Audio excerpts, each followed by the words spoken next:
There comes a moment in every soul's journey when the fog begins to lift. You start to see what was hidden beneath smiles, compliments, and fake empathy. That moment, the instant you awaken to the games played against your spirit, is the one they fear most. Not because you become cruel, not because you fight back in their way, but because you rise above when a narcissist begins to see you as too strong, too aware, and too emotionally grounded to fall into their manipulative traps. A subtle but dangerous shift occurs within them. In the early stages, they were likely attracted to your strength, drawn to your confidence, and fascinated by your empathy. But this admiration was never pure. It was rooted in envy, and envy eventually morphs into fear when they realize they can no longer mold or shape you to serve their fragile ego. The strength they once praised becomes the very thing that triggers their most desperate behavior, not because you have harmed them, but because you've evolved beyond their reach. The narcissist doesn't want equals. They want subjects, admirers, and emotional fuel to keep their illusion of control alive. When you stand up, walk away, set boundaries, or remain calm in the face of provocation, that illusion begins to crumble, and with it, so does their sense of superiority. You are no longer the compliant character in their carefully constructed play. You've taken the script and rewritten your role. They watch as you detach, not with hate, but with clarity, and it terrifies them because clarity is the enemy of confusion, and confusion was always their weapon. They thrived in your self-doubt, in your attempts to explain yourself, in your over-apologizing, in your emotional reactions. But now, that version of you is gone, replaced by someone who sees through the patterns, the games, the subtle digs, and the gaslighting. You've become what they cannot manipulate, a person with self-awareness, with a defined identity not built around pleasing them, a person no longer seeking their validation or afraid of their disapproval. This is when the narcissist begins to panic, but they won't show you this panic directly. Instead, it shows up through subtle sabotage, through calculated emotional traps, or through public performance of their victimhood. They need others to believe that you are cruel, cold, or selfish, because they cannot stand the narrative that they've lost control over someone who simply woke up. Your strength is not in your voice getting louder, but in your silence, your withdrawal, your refusal to dance to their emotional tune. You begin to operate from a place of self-respect, and that self-respect is a mirror they cannot bear to look into. It reflects back everything they pretend not to be: powerless without control, hollow without attention, and small in the presence of genuine strength. They will test you one final time, often through a last manipulative effort to pull you back in, or to crush your name when they fail to do so. But this test isn't a threat to you anymore. It's confirmation that you've reached the place they hoped you never would, the place where their approval is irrelevant, where their tactics are predictable, where their presence no longer holds emotional power over you. What they feared all along wasn't your anger or your words.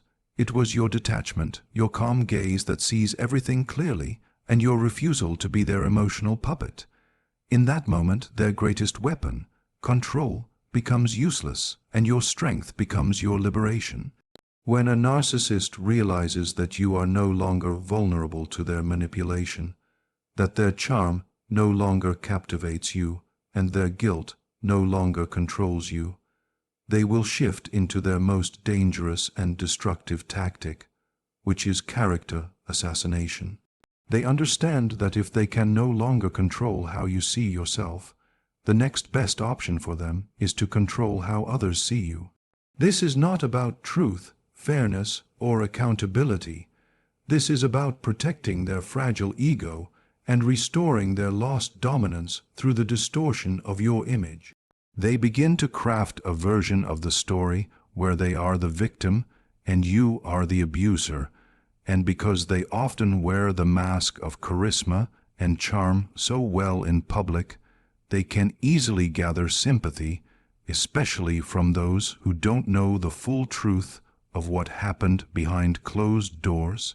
They carefully select details, twist facts, remove context, and present a narrative where they appear innocent, hurt, and misunderstood, while portraying you as unstable, cold, or even dangerous.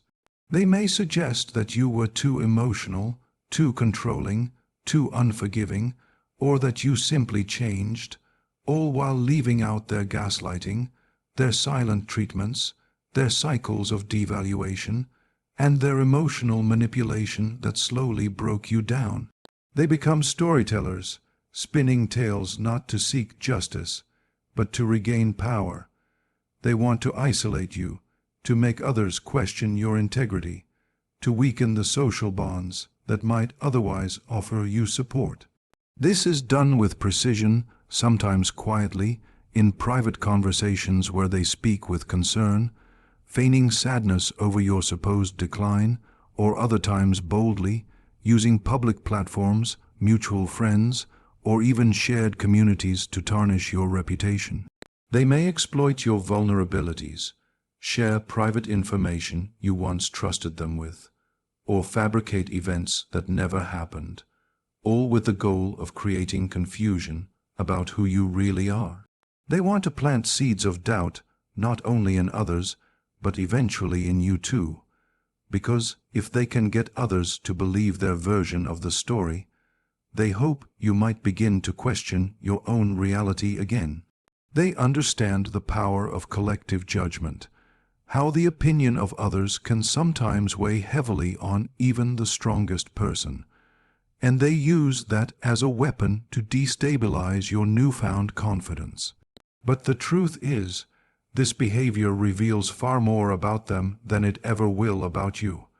A person who must destroy another to protect their image is a person who lives in deep fear, not deep truth. They are terrified of exposure, terrified of accountability, and terrified of losing control, not only over you, but over how others perceive them. This phase is critical because it tests not only your emotional strength, but your ability to remain steady in the storm of lies. You must resist the urge to explain yourself to everyone, to defend every accusation, or to chase after your reputation, because the people who matter will see the truth over time, and the people who believe lies without question were never on solid ground with you to begin with. What protects you in this moment is your consistency, your dignity, and your refusal to lower yourself to their level. Let your actions contradict their words. Let your peace become the answer to their chaos. You do not need to prove your worth to those who have already decided to misunderstand you based on someone else's agenda. Stay grounded in the truth of who you are, because in the end, their smear campaign cannot withstand the weight of your authenticity. When the narcissist sees that their direct tactics have failed, that you have detached from their emotional hooks and reclaimed your power, they often return wearing a different mask, one that appears softer, more humble, and even remorseful. And this is where the next layer of their manipulation begins, because now they are not trying to overpower you through aggression or control, but attempting to re-enter your life through the illusion of transformation. They might come back speaking the language of healing, referencing therapy, personal growth, or even spirituality, using all the right words to make you believe they have finally seen the light, finally understood your pain, and genuinely want to make amends. They become what you once begged them to be, not because they have truly changed, but because now your absence feels like a threat to their control, and they believe the only way to regain influence over you is by performing the role of the awakened one. This is not a real evolution. It is a strategic performance meant to disarm you. They know that empathy is your strength, that forgiveness is in your nature, and they use those qualities as entry points, as vulnerabilities to be exploited. They may cry, apologize, admit to past mistakes, and even acknowledge some of the exact phrases and behaviors you called out before, which can be deeply confusing because for a moment it might feel like a breakthrough, like maybe they truly listened, maybe they finally understand, and maybe, just maybe, this is the version of them you were holding on for all along. But the truth is that genuine change requires time, consistency, humility, and deep discomfort, and a narcissist's ego is not wired for such surrender. Their return is not a reunion, it is a test. They are testing whether you are still susceptible to their charm, whether you still carry the hope that things could be different, and whether you can be pulled back into the cycle disguised as closure or connection. They might not even want a full relationship again. Sometimes they just want emotional access, a foot back in the door, a thread they can tug on when their supply runs low elsewhere. This reinfiltration can happen in subtle ways too. They may reach out through mutual friends, like your social media posts, send vague messages on special dates, or ask how you're doing under the guise of concern. Each act is calculated not to reconnect with who you are now, but to see if remnants of the old version of you still exist, the one who once explained, justified, and excused their behavior. If you respond emotionally, if you react with hope or resentment, they know the hook still exists. But if you remain still, calm, and unmoved by the performance, they begin to realize their act holds no power. They don't know what to do with a person who no longer needs their validation, who sees through their costume of redemption and understands the cycle for what it truly is. This moment is not about their sincerity. It is about your clarity. When you can observe their return without expectation, when you recognize their words without giving them weight, and when you no longer need them to explain, apologize, or acknowledge your truth for you to stand in it, you have broken free in the truest sense. Their attempt to re-enter is not proof of their growth. It is proof of your glow. They are drawn back not because they value you, but because they miss the control they once had, and when they see that control is no longer available, their act will fall apart because it was never built on anything real to begin with. When you reach the stage where the narcissist's tactics no longer shake you, where their attempts to provoke, guilt, or seduce you fall into silence and are met with no reaction, you have entered the place of true inner freedom because your power no longer lies in how loudly you speak or how forcefully you defend yourself, but in how little you allow their chaos to pull you from your center. This calm, detached awareness is what they fear most, not because you've become cold or cruel, but because you've become self-contained, no longer orbiting around their moods, their narratives, or their need for emotional fuel.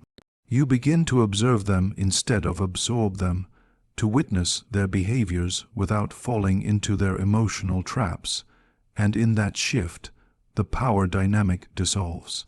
They cannot feed on someone who is no longer emotionally available to their manipulation, and they cannot destabilize someone who no longer seeks validation from their approval or fears their rejection. Your silence becomes louder than any argument, your stillness more powerful than any dramatic display they put on, because it communicates that you are no longer playing the game. You no longer need to explain your side, prove your worth, or correct their version of the story because you understand that truth does not need performance and clarity does not beg to be understood. In this place of emotional neutrality, you no longer engage with them on their level because you see their moves before they even make them. You've studied the patterns, felt the pain, gone through the confusion, and emerged with wisdom that cannot be unlearned. That wisdom becomes your armor, and your boundary is no longer just external. It lives in your mind, your emotional discipline, and your refusal to participate in any dynamic that diminishes your peace.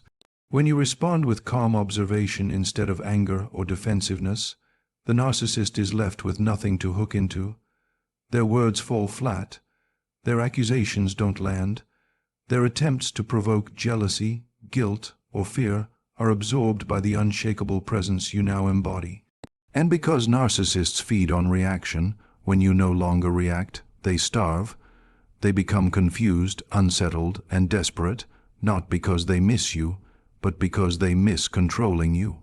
They begin to unravel, not because of what you do, but because of what you no longer give them. access to your energy, your emotions, your attention. Your detachment is not indifference, it's clarity. It's not cruelty, it's self-respect.